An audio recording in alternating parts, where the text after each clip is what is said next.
You're in a Japanese pub, following the staff to your table. Halfway there, the floor rises one step. And if you take that step with your shoes on, the whole room will notice before you do. Wait, shoes off? In a restaurant? In some of them, yes. There's a line on the floor that nobody announces. But once you learn to read it, you can never miss it again.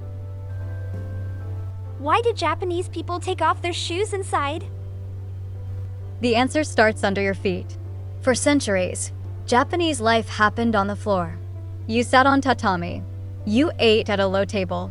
And at night, the bed itself, a futon, a thick quilted mattress, was unrolled straight onto that same floor.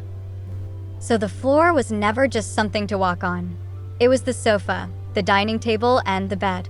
Whatever your shoes carried in from the street, you would be sleeping on it tonight. Okay. That's actually very convincing. That's the best part of this custom. It isn't mysterious, it's math. Mud on the floor costs you minutes of cleaning. Taking your shoes off costs 4 seconds. Explain that once, and almost everyone nods. It's not a rule you obey. It's a reason you agree with. And the house itself teaches it. Every Japanese home begins with a small entryway one step below the living floor. Shoes stay down. Feet go up. The building draws the line so nobody has to think about it. So every house has a tiny border checkpoint. A very gentle one. And that's exactly how you survive the restaurant, too. A floor raised one step, with shoes lined up at its edge. That's an entryway without a front door. Look at everyone's feet, and you will never get it wrong. But say someone gets it wrong. Shoes on the raised mats, disaster?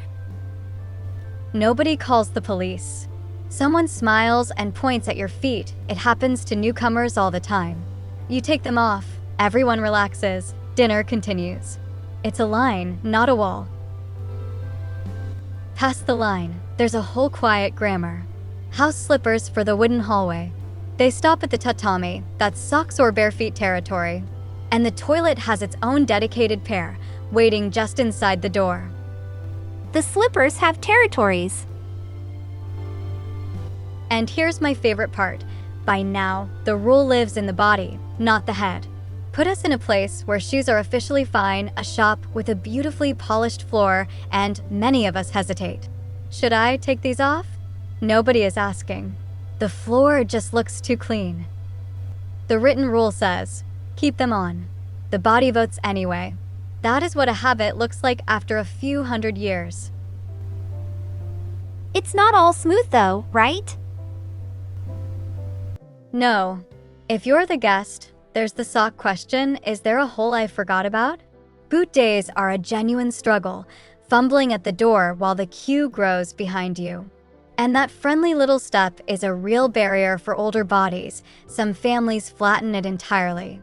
A beautiful line can still trip people. So, why do the shoes come off? Because the floor was the bed, and the habit outlived the futon. It is not etiquette for its own sake. It is a reason so practical that you will probably agree the moment you hear it, and a line so old it now lives in the body, not in a rule book. So it's not a rule I have to memorize.